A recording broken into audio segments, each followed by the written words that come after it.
Having trekked in the Jebel Sahara back in Easter 2007, we'd always wanted to return, and Easter 2026 was the time to go back and do an 800-mile bike tour that was absolutely fantastic. After the calm gardens of Villa de Sous, getting out onto the busy streets of Agadir suburbs was a bit of a shock, but soon we left the streets behind and we were out into flat country, crossing dry wadis and getting marvellous views up to the Atlas, but it was very hazy. We only caught glimpses through gaps in the cloud. And then we were on to another calm oasis in the flatlands, where we spent our second night on tour.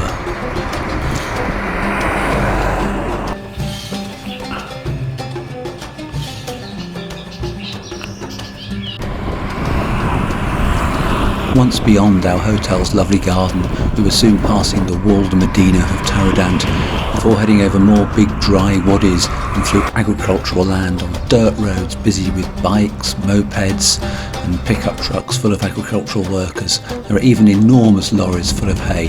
One final piece of flat agricultural land took us to our cheap hotel in town, a horrible, dirty place.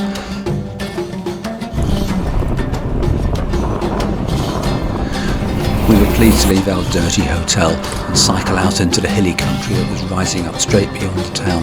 The roads are often dirt or being maintained and very, very dusty, but the hill started almost immediately and we could feel it in our legs as we gradually climbed up.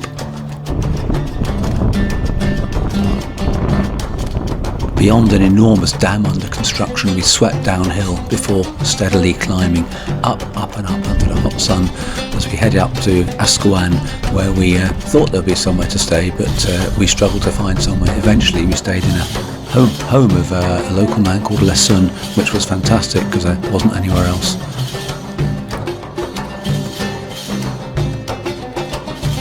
We left our homestay on dirt roads with terrific views over to the Atlas, expecting to join a tarmac road over the mountains that was shown on our Atlas map, but actually most of the day was on dirt, but luckily it was well-graded dirt and quite easy to ride. And the whole day we had terrific views and stunning scenery. It was a very, very impressive route through the hills. In the distance, the snow-clad Atlas peaks rose above contorted rocky terrain, and nearer to hand our lower peaks were also snow-clad, and soon, around about 2,500 metres in altitude, we passed lots of snow patches beside the road.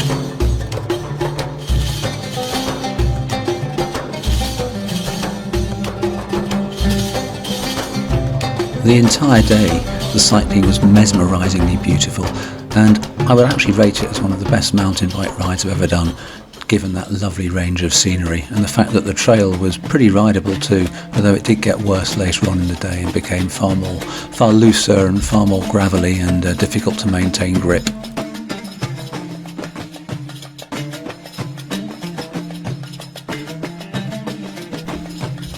Back on tarmac, we had a steep climb up from a lovely river where we managed to get some drinking water before a long steady descent took us back down to the valley, and the next place we were going to stay, which was turned into a homestay as the actual hotel was shut.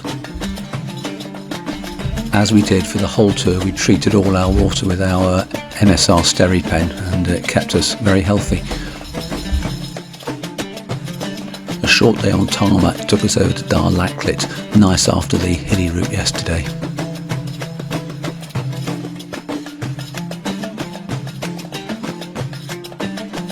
Today's 53 miles are under the strong sun, and we undulated gradually east, heading towards Agds. The scenery was fantastic again, with terrific mountains all around.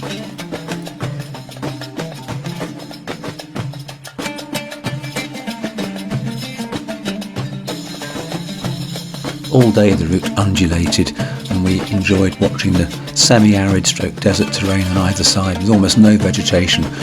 Probably the lack was due to grazing, but also due to the lack of precipitation. Many of the old mud buildings, or mudcrete as I call them, seemed to be abandoned as we rode east.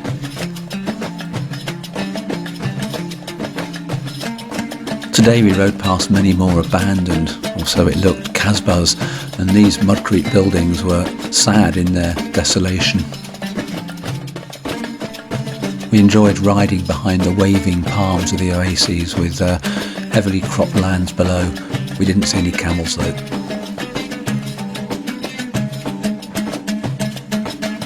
We spent the night in a traditional kasbah with a lovely shaded courtyard, and the owner's son even showed us round the building and showed us all the old agricultural implements stuck to the walls.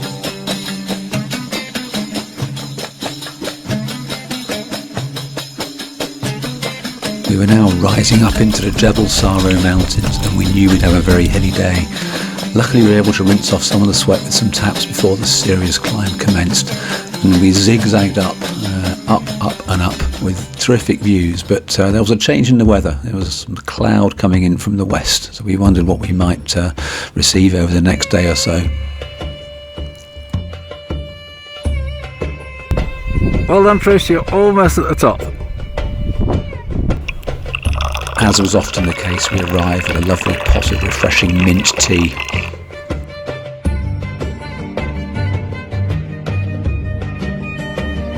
After yesterday's serious climbing, we knew we had a downhill day ahead, and it was wonderful to scythe down through numerous villages and watch the landscape evolve as we headed down into the valley.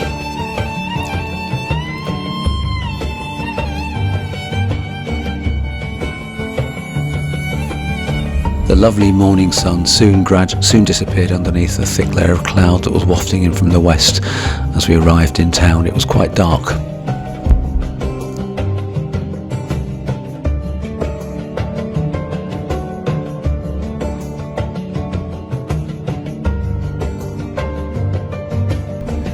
Today was another day of superlative scenery as we headed gradually up the Dades Valley. Initially it was just a valley, but then the walls narrowed in and we passed through a gorge with the river to our left, and then beyond we were in a very steep, rugged valley all the way up to our accommodation for the night. It was very windy, and the gusts of wind were all over the place, pushing us sometimes and in our faces at other times. We had to abandon our lunch spot because so much sand and shale got blown in our eyes.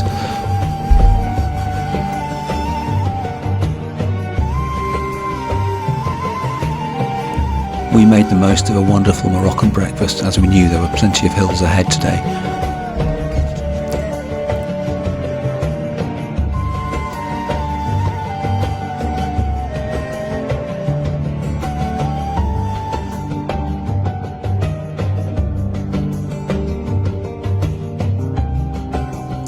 And those hills started here. From the river crossing, we knew we had about 900 metres of up over the next few miles.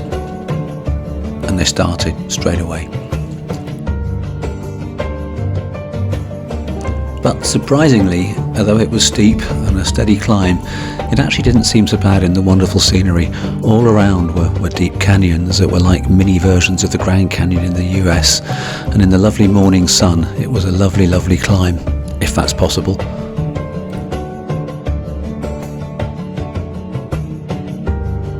The summit, 2,900.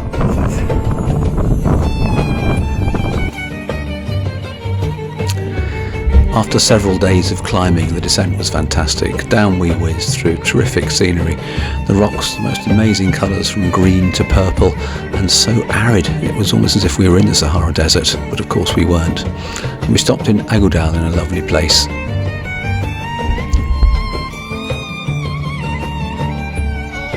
Given that we were over 2,000 metres for the whole day's ride, it was cold, surprisingly cold, and we wore gloves and coats.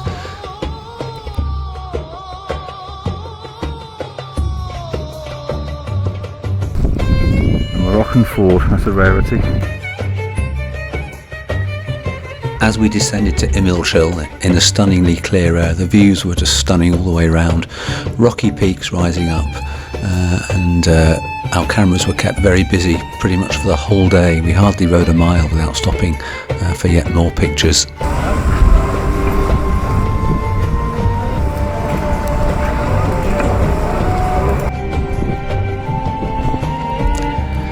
We'd consulted online forecasts. I tend to use yrno.com, and they'd suggested snow and freezing temperatures, and surprisingly they were actually right. We awoke in the morning and opened the door to find it actually snowing and the mountains all around covered, and we knew it would be interesting whether we could cycle or not. Actually, the road was clear, and though we were still going up higher to about 2,500 metres, we managed to cycle okay. And that's just a sheep on the roof.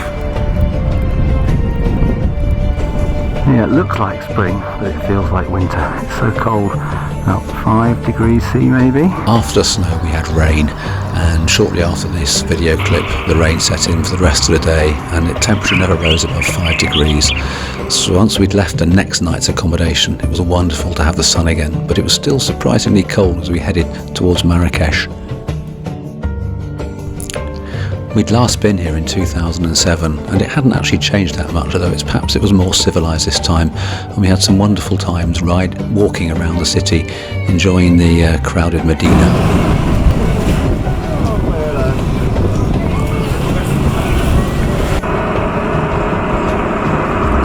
From Marrakesh, the mountains were right before us, and we cycled with a range of snowy peaks on the horizon. Just lovely, lovely cycling, gently up all day.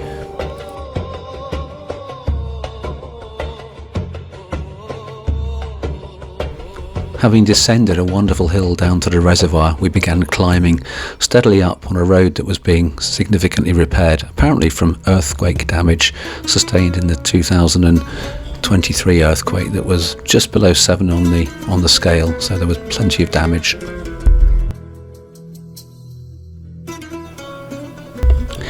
It was a hard grunt up to about 2,100 metres on the road, and probably 60 or 70 kilometres were just under repair and more like a gravel track actually. But finally we got to the top, and then we had a terrific descent back down to the plains where the temperature was in the 30s. Wonderful after all the cool weather we'd experienced. After several days on the flatlands, we reached back to our hotel at the start near Agadir and had a relaxing day just on the coast, seeing what it was like before flying home to busyness and cool temperatures. An utterly fantastic tour. Thanks to Trish for organising.